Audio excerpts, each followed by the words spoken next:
Boa noite, pessoas queridas. Estamos começando mais um programa Fala Mais Ação. E hoje vocês estão reparando que eu estou sozinha, não é?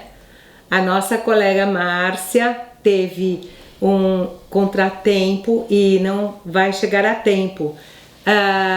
Um contratempo, perdeu o tempo, né? Então hoje nós vamos falar algumas coisas. Primeiro queria dizer para vocês, se vocês sabem, não sei se vocês sabem, que eu escrevi um livro. Esse livro é sobre psicologia, que diz psicologia, ela vê o que você faz, ela sabe o que você é. E aqui dentro você encontra muitos assuntos. E como eu estou sozinha, eu resolvi sortear um dos assuntos. É um livro de aproximadamente 400 e poucas páginas, mas você não precisa ler tudo de uma vez. Você pode ler só as coisas que te interessam naquele momento e outras que te interessam depois. São artigos e não são muito longos, são de 2 páginas, no máximo 3. E ele tem um índice, né? E aí eu, folheando assim o índice dele, resolvi falar para vocês hoje sobre um assunto que é de muita relevância. Eu até deixei marcado para eu não ficar procurando na hora, na frente de todo mundo, né? Como vocês sabem, eu sou Anícia Tavares, né? E esse livro, ele fala sobre o olhar da psicologia dentro do consultório. E é baseado na minha abordagem. Eu trabalho com o conhecimento de um psiquiatra que chamava Carl Gustav Jung. Então, a gente costuma dizer que as pessoas que trabalham nessa abordagem, elas são junguianas. Mas o próprio Jung dizia que não tem junguiano, porque ele não é junguiano, ele é só Jung. Porém, depois que ele morreu, a gente ficou junguiano. E a abordagem que eu tenho dentro da psicologia chama-se análise. É diferente de psicanálise e é diferente das outras abordagens de psicologia. Então, aí eu fiquei pensando o que eu ia falar para vocês hoje, para a gente poder dar um recado legal, né? Aproveitar para dar um recado legal. Aí eu resolvi falar sobre algo que acontece muito na nossa vida. Como as pessoas falam com a gente. Hoje mesmo alguém estava me falando que a filha foi muito dura com ela. A filha está se formando e daí queria arrumar um trabalho. E a filha mora fora de São Paulo. Como ela queria arrumar um trabalho, a mãe começou a procurar uma série de trabalhos aqui em São Paulo. E a filha se sentiu pressionada por a mãe ter enviado para ela alguns contatos.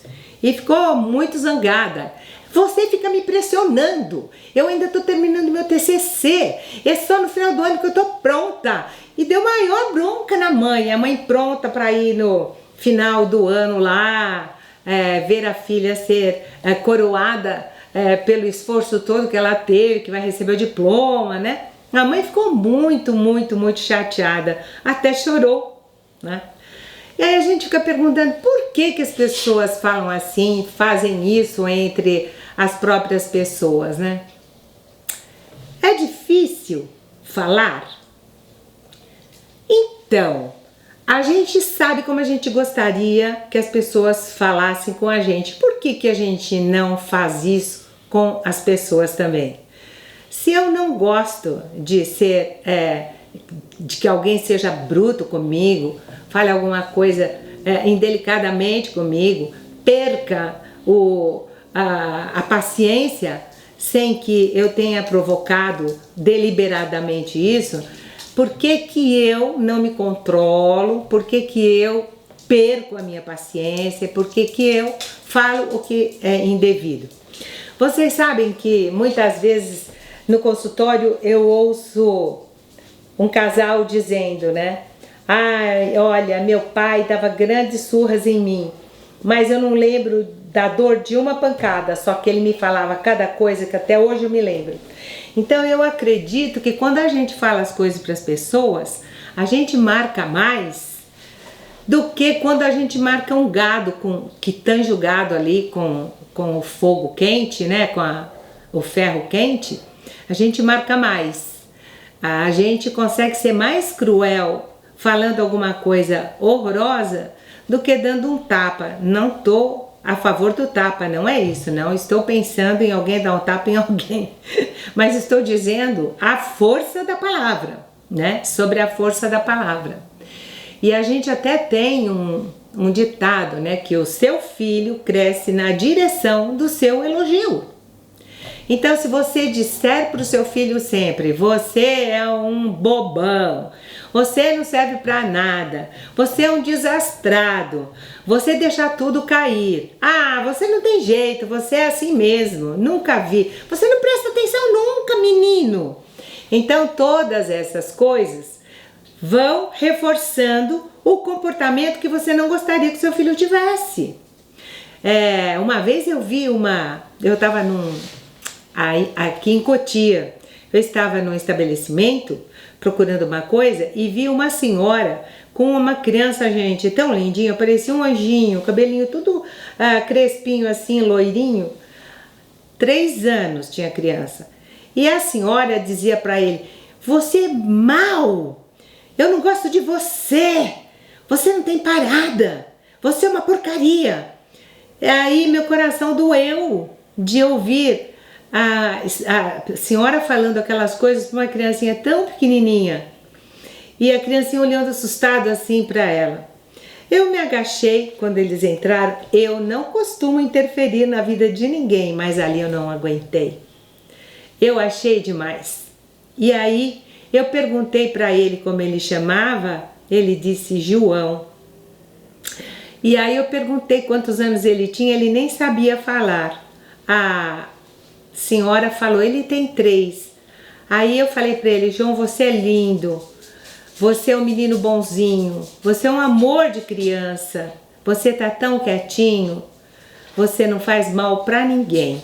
Aí a senhora falou: é verdade, eu sou a avó dele. Nossa, aí meu coração doeu. Uma avó falar tudo aquilo.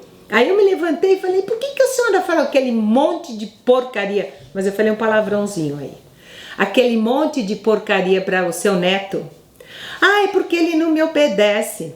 Mas ele não merece ouvir isso da senhora.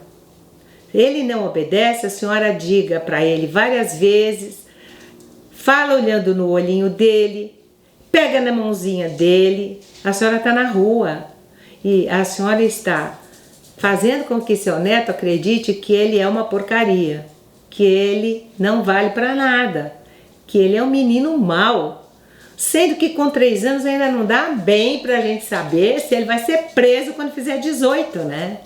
Agora desse jeito pode ser que vá, né? Já tá com a estigma de que ele é um mau menino, não é verdade? Então, a gente vê muita coisa durante a nossa vida, vocês não acham? Vocês não veem muita coisa? Vamos pensar agora aqui, fazer uma reflexão. O que você fala para os seus filhos? O que você fala para os seus netos? O que você fala para o seu marido ou para a sua esposa? Como é essa discussão? Eu gosto de dizer assim, meus filhos têm mais ou menos a idade dos meus vizinhos. Eu trato muito bem meus vizinhos. Por que eu vou tratar mal meus filhos? É porque eles são filhos, daí eu não preciso respeitar? Não é assim. A gente precisa ser agradável para todas as pessoas. E aí nesse livro a gente escreve um pouco sobre você sabe como tem que falar para as pessoas. Por um motivo muito simples, você sabe como você não gosta que as pessoas falem com você. Então quando a gente está nervoso e a gente acha que não vai controlar, fica quieto, não fala nada. Vai falar pra quê? Pra ofender? Mas eu tô com muita ira. Bom, mas a ira é tua, tá dentro de você. Engole ela. Que adianta pegar aquelas pedras que você tá carregando no bolso, puxar e ficar tirando nos outros porque você tá bravo? Fica quieto, não fala. Fica quieta, não fala, não ofende. Porque depois vem aquela tradicional frase: Ai, desculpa, filho, eu não queria dizer isso pra você. Ou, ai, marido, me perdoa. Não é isso que eu tinha pra dizer. Eu nem pensei nisso. Como não pensou? Pensa antes. A gente precisa utilizar nossa inteligência, né? E na hora que a gente está muito nervoso, a melhor coisa é sair pela tangente. Eu costumo dizer para os meus pacientes, olha, quando você está muito nervoso, acontece uma coisa, você tem que responder, tem que dizer um sim ou tem que dizer um não, que depois não tem volta. Diga primeiro a seguinte frase: espera um pouquinho, eu tô morto de dor de barriga. Vai pro banheiro. Se tranca, senta no vaso sanitário, fechado mesmo, e fica pensando. Para não cair na esparrela de falar o que não devia, o que não podia, o que não queria, para depois pedir desculpa, porque tá certo, vai pedir desculpa porque falou errado. Porém, a pessoa vai esquecer. Tem uma brincadeira que diz que quando você prega um prego numa madeira, depois você retira o prego, é fácil de retirar o prego, né? Com aquela língua que tem no martelo, né? Você puxa. Mas a madeira fica marcada, ela fica com um buraquinho, né? E aquele buraquinho é indelével. E é isso que a gente faz nas pessoas quando a gente fala para as pessoas com grosseria. Agora, tem o vendedor. Quem é o vendedor, né? Por exemplo, eu quero comprar uma máquina de lavar roupa. Aqui eu vou dizer duas marcas inexistentes. A marca AA e a marca BB, tá bom? Então, eu estou com muita vontade de comprar a marca BB de lavadora de roupa. E eu chego numa loja, mas a BB que eu quero não tem, tem só a AA. E o vendedor não vai dizer para mim assim: a senhora quer a máquina? Nós não temos. Ele não vai fazer isso. Ele vai dizer para mim: poxa, essa acabou. Ou essa ainda a gente não recebeu. Ou infelizmente essa a gente ainda não tem. Mas a gente tem uma muito boa. Venha conhecer. É a máquina. Ela é ótima. Ela vai fazer tudo para a senhora. Aí você olha a máquina e você diz: não, mas ela não tem água quente. Mas não precisa, porque ela é altamente eficiente. E vai te convencer de que a máquina AA é maravilhosa. E ele fica ouvindo: a senhora precisa então de uma máquina de água quente? Ah, tá, mas olha, pode ter certeza que essa aqui, ela lava tão bem que a senhora nem vai perceber que não tem água quente. Aí você fala: nossa, mas essa é mais cara. Não, mas aqui tem crediário. A gente pode facilitar para a senhora. Ele vai vendo, ou ela, né, a vendedora, vai vendo as suas necessidades. Uma das necessidades é de você não conseguir pagar aquela máquina. E ele já arrumou um jeito para fazer com que você possa ter a máquina. E aí você acaba comprando a máquina AA, sendo que você foi lá para buscar a máquina BB, você sai contente e ainda diz como esse vendedor é atencioso e educado, né? Bom, eu espero que esse vendedor atencioso e educado seja assim em casa também, mas normalmente em casa ninguém usa técnica de venda. Chega em casa chutando o cachorro, aliás, aqui tem 5, hein? Nós estamos em casa hoje. Se algum gritar, vocês já sabem. Chega em casa, chuta o cachorro, briga com o papagaio, tira a criança do caminho, não cumprimenta a esposa. Poxa vida, assim não tá legal, né? A gente precisa utilizar tudo que a gente sabe, porque assim, olha, ao vender uma máquina, você vai ganhar um dinheirinho, ok. Pode ser que nunca mais você veja aquela pessoa, ok. Mas a sua família você vê diariamente e ainda tem a pretensão de ver até que a morte os separem, né? tanto dos filhos quanto do o casal, esposo, esposa, pai, mãe, né? Então, que história é essa? Quem você vai ver uma vez só, você atende, né? Alguém pede uma informação na rua para você e você, vira ali, sobe ali, desce ali. Todo ou toda fofinhos. E chega em casa, o filho pergunta uma coisa, isso é coisa que se pergunte, né? Por quê? E na rua eu posso ser delicada e dentro de casa eu tenho que ser grosseira. Eu não sei porquê, mas eu tenho um hábito que qualquer neto, quando me chama, a primeira coisa que eu penso é que quem está me chamando é um amor. Então quando eles falam vovó, vovó Nícia, vó, não importa, cada um fala de um jeito. A minha resposta é sempre igual, porque é o que eu sinto. Fala, amor. Oi, meu amor. É sempre assim. Porque os nossos netos são nossos amores. E por que que a gente tem que falar? Fala, criança. Fala, chato. Fala, não sei o quê. Onde que já se viu isso? Nós precisamos prestar atenção no nosso comportamento. Porque depois não adianta dizer desculpa, né? Eu falei um impropério para você, eu falei mal, não era minha intenção ter falado isso, né? Às vezes a gente pode trocar uma palavra, falar alguma coisa errada. Eu tenho uma grande dificuldade. Muitas vezes eu vou falar, fulano está no hospital e eu acabo falando, fulano está no cemitério, mas eu não sei por que acontece isso comigo, só que não é de propósito. E eu sempre tenho que pedir desculpa quando isso acontece, que eu fico meio distraída e eu confundo hospital com cemitério. Deve ter alguma coisa aqui dentro que um dia eu vou parar e vou perguntar para mim mesma, por que você faz isso, né? Mas não é ofensivo e é algo que você pode fazer, né? Sem querer. Você vai falar uma coisa e sai uma outra palavra, né?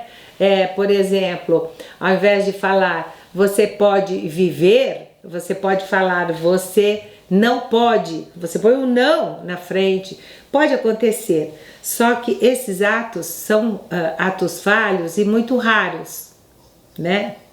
Uma vez meu filho mais velho estava querendo sair de casa, porque ia estudar fora, e eu lendo, eu li há 2 formas de morar.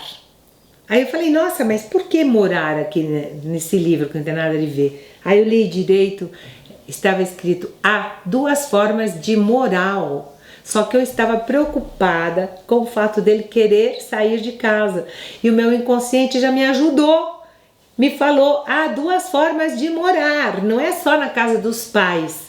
E às vezes os pais fazem chantagem para os filhos não saírem, né? Se você sair eu não te ajudo, se você sair eu não sei o quê, né? Então a gente tem o hábito de ser meio cruelzinho quando as coisas não saem da maneira como a gente gostaria que saísse. E aqui nesse livro eu elenco algumas formas que as pessoas utilizam para falar com as outras, né? Até eu vou ler para vocês, né?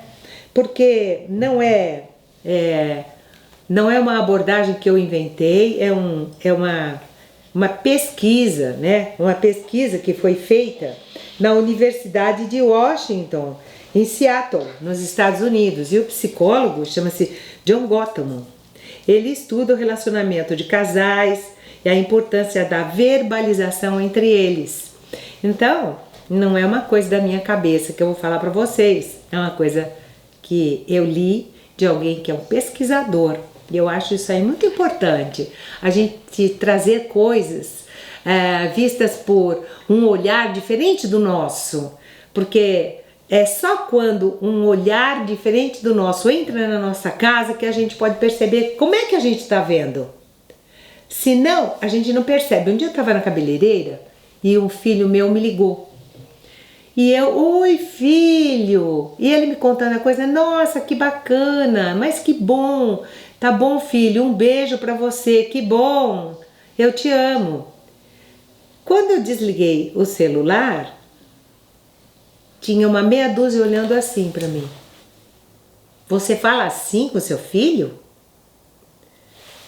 Eu olhei, ué, eu falo, por quê?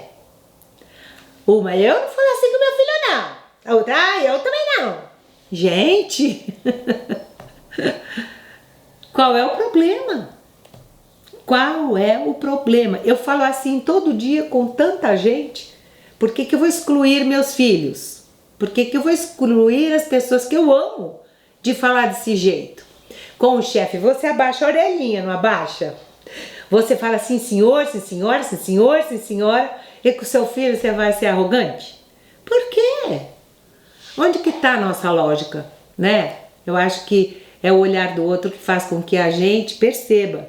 Porque um dia eu já fui assim, mas eu mudei quando eu percebi que existem novas formas, melhores, mais inteligentes, mais interessantes e mais amorosas da gente falar. Então, ele diz que se você é uma pessoa que critica constantemente, desaprova o outro e nem diz o motivo da sua queixa, tem gente que nunca fala que está bom. A minha mãe conta que a minha avó, a mãe dela, a italiana, fazia uma comida toda gostosa e o meu avô, siciliano, quando chegava, a minha avó perguntava, ficou boa a comida? Mesmo as filhas, quando eram mais velhas, ficou boa a comida, pai? Ah, deixa-se comer, era o que ele respondia. Deixa-se comer. Nunca elogiava, né? Essa pessoa, ela vai criar filhos e no seu entorno, pessoas que não respondem nada, que não têm coragem muito de enfrentar uma discussão, porque nunca recebem uma aprovação, nunca sabem se ficou bom ou não, se elas estão no caminho certo ou não. A aprovação serve muito, gente, para a gente saber que a gente está no caminho certo, para seguir. No Brasil a gente tem muito o hábito de criticar negativamente as pessoas quando elas fazem as coisas erradas e não elogiar quando elas fazem as coisas certas. Vocês já perceberam isso? Quando a criança faz uma coisa errada, a gente é o primeiro a falar. Não faz isso, menina! Não faz isso, menino! Que coisa feia! Você é feio, você me deixa triste. Mas quando faz uma coisa bacana, às vezes você nem olha. Traz lá, olha mamãe o que eu desenhei. Ah, tá. Nem pergunta o que é que desenhou. Nem dá bola. Então quando a criança faz coisas boas, quando as outras pessoas fazem coisas boas, a gente não elogia. Mas criticar, a gente é primeiríssima. Em primeira ordem a crítica. Tanto que um elogio é uma crítica. Mas todo mundo entende crítica como alguma coisa ruim. Porque não existe, na maioria da nossa população, o hábito de críticas boas. Vocês já pararam para pensar isso? A outra coisa que o John Gottman coloca aqui é que pessoas que fazem aquela cara de desprezo, de sarcasmo nas respostas, e elas criam uma situação que magoa muito. Às vezes a pessoa fala, olha, hoje eu vou arrumar meu quarto. Principalmente adolescente, né? A mãe faz assim, ha! Aquela cara, né, de desprezo. Você acha que o adolescente vai arrumar o quarto? Claro que não. Você já deu para ele toda a possibilidade de ele não gostar do que ele vai fazer, não é aprovado, né? E então, essa cara de desprezo, aquele sarcasmo, tá, muito legal, me engana que eu gosto, né? Que a gente tem o hábito de fazer. Se você faz um negócio desses, a pessoa que está do outro lado, realmente, ela vai ficar mais magoada e não vai ter vontade de fazer aquilo que ela falou que iria. A outra coisa que o John Gottman fala são os contra-ataques, em que a linguagem é uma luta e uma fuga. Aí a gente fala, você é bobo. Aí a criança fala, bobo é você. Aí não fale assim comigo. A criança, Você que não fale assim comigo. Menino, me respeita porque eu sou sua mãe. E eu sou seu filho, me respeita, porque senão eu vou chamar, como é que chama? O conselho tutelar pra você. E vai aumentando, vai aumentando. É pedra com pedra, pedra com pedra, não para. Vocês já viram mãe discutir com filho? Tem cabimento? Não tem cabimento. É um tipo de diálogo que não leva ninguém a lugar nenhum. Você só faz seu filho ficar te desrespeitando o tempo inteiro, né? E você deixa, você dá para ele o aval, me desrespeite porque eu tô te desrespeitando. Também não é legal. E aí não tem alternativa. Um vai falar, tá bom, vai, chega.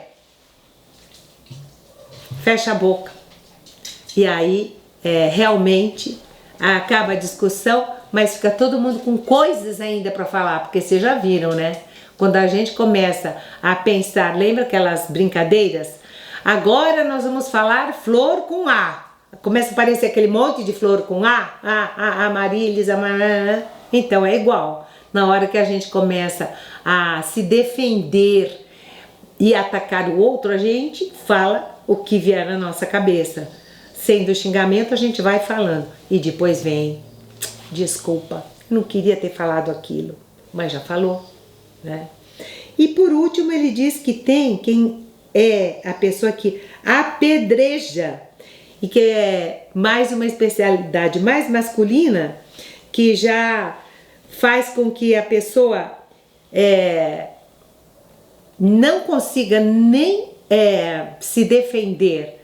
E realmente, se for entre um casal, o final de um relacionamento acaba acontecendo por causa dessas pessoas que apedrejam. Então, o camarada chega em casa e diz para ela: você fez a comida, mas não tá gostosa, você pôs muito sal. Aí ela fala: desculpa, eu não vi, pus 2 vezes.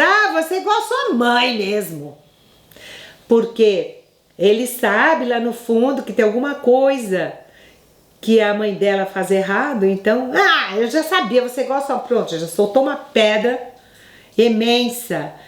E aí ela: não fala assim da minha mãe, mas já não vai mais se defender, né? Ela defende a mãe, né? Ou então, eu tô dizendo que os homens é que fazem mais isso, por isso que eu tô fazendo alguns comparativos do masculino. Vocês já ouviram aquele tradicional negócio? Minha mulher é que nem uma lavadora, uma máquina de lavar com... Como é que é, Maicon? Você já ouviu aquela coisa? É que nem uma geladeira com um cinto. Minha mulher quer uma geladeira com cinto. Eles falam essas coisas, né? Sua gorda. Pronto. A mulher pode ter emagrecido 10 quilos, pode ser magra, mas o marido chama ela de gorda. Acabou.